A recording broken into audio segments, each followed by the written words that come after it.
Assalamualaikum warahmatullahi wabarakatuh.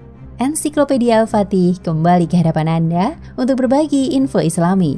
Semoga menginspirasi aktivitas Anda hari ini. Dan jangan lupa klik tombol subscribe dan aktifkan notifikasi tombol lonceng agar tidak tertinggal berita terbaru dari Ensiklopedia Al-Fatih.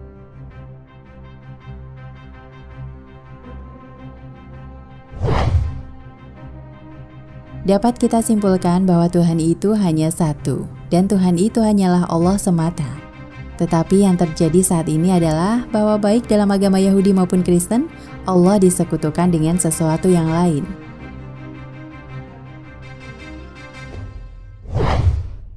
Satu, Allah disekutukan dengan anak sapi emas. Bahkan mereka lebih memilih menyembah anak sapi emas daripada Allah.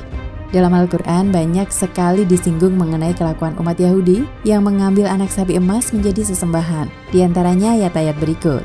Quran Surat Al-Baqarah ayat 51.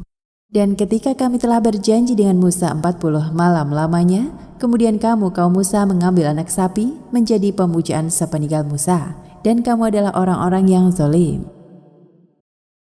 Kemudian di dalam Quran Surat At-Taha ayat 87 hingga 88, kami tidak melanggar janjimu hai Musa dengan kemauan kami sendiri, tetapi kami dipaksa membawa banyak perhiasan emas milik kaum Fir'aun, lalu kami campakkan ke dalam api. Demikian pula Samiri juga mencampakkan apa yang ada padanya.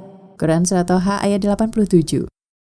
Lalu Samiri mengeluarkan seekor anak sapi buat mereka yang ditempanya dari logam itu atau emas, bertubuh dan dapat melenguh. Lalu Samiri dan kawan-kawannya berkata, inilah Tuhanmu dan Tuhan Musa atau Moses. Tetapi ia Musa lupa bahwa Tuhan di sini. Quran Surat Toha ayat 88.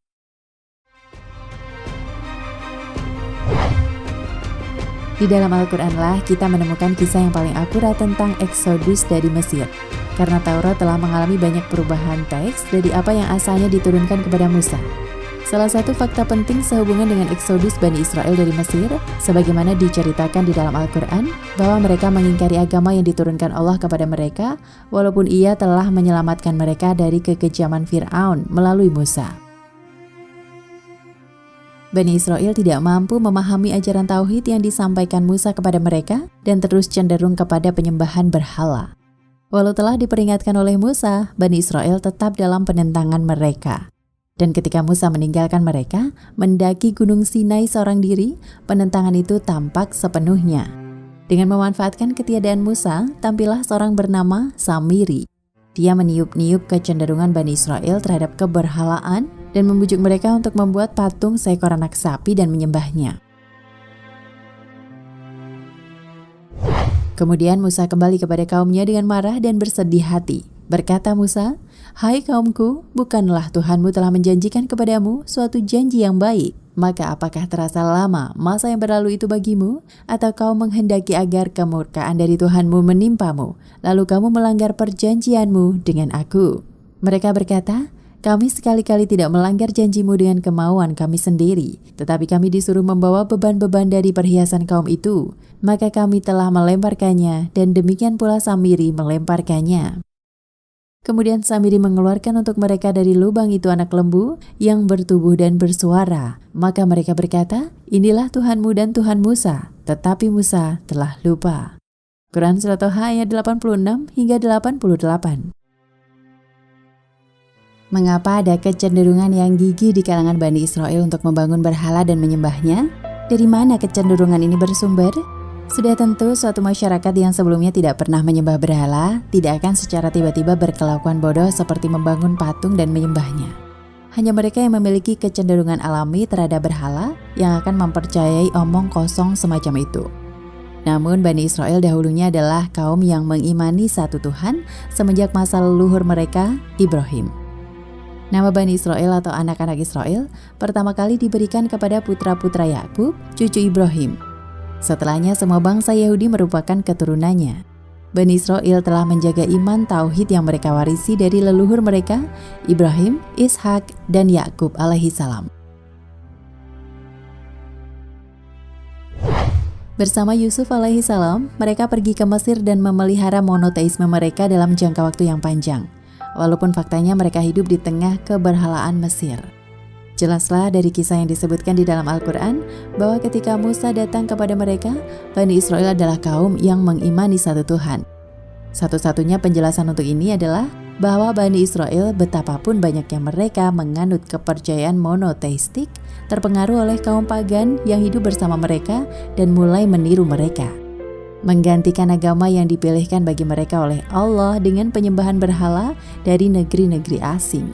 Ketika kita mengkaji masalah ini di bawah keterangan catatan sejarah, kita amati bahwa sekte pagan yang mempengaruhi Bani Israel adalah yang terdapat di Mesir kuno.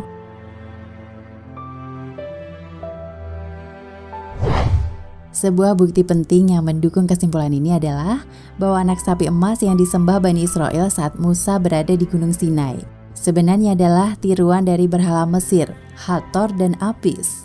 Penyembahan mereka hanyalah satu tahapan di dalam sejarah pemujian matahari oleh bangsa Mesir. Anak sapi emas di Gunung Sinai adalah bukti yang lebih dari cukup untuk membuktikan bahwa pesta yang dilakukan berhubungan dengan penyembahan matahari. Pengaruh agama pagan bangsa Mesir terhadap Bani Israel terjadi dalam banyak tahapan yang berbeda. Begitu mereka bertemu dengan kaum pagan, kecenderungan ke arah kepercayaan bid'ah ini muncul. Dan sebagaimana disebutkan dalam ayat, mereka berkata, "Hai Musa, buatkanlah untuk kami sebuah Tuhan berhala, sebagaimana mereka mempunyai beberapa Tuhan berhala."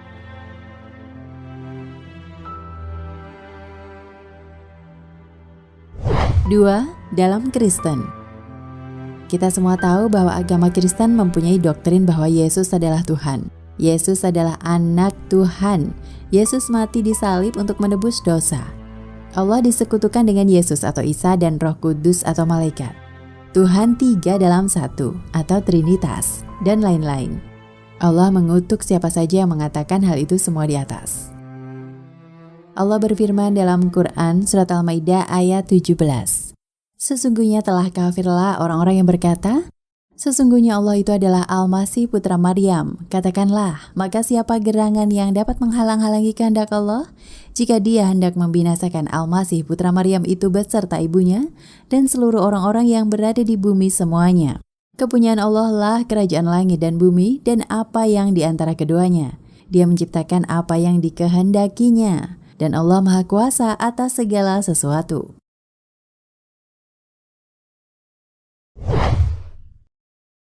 Dan di dalam Quran Surat An-Nisa ayat 171, "Wahai ahli kitab, janganlah kamu melampaui batas dalam agamamu, dan janganlah kamu mengatakan terhadap Allah kecuali yang benar.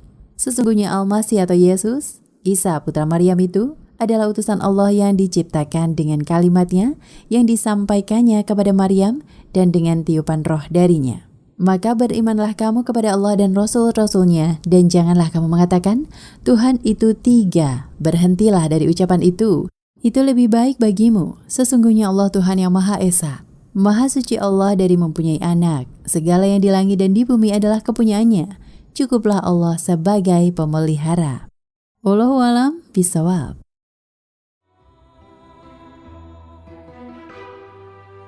Nah, pemirsa Ensiklopedia Al-Fatih, sampai di sini perjumpaan kita kali ini. Semoga menginspirasi.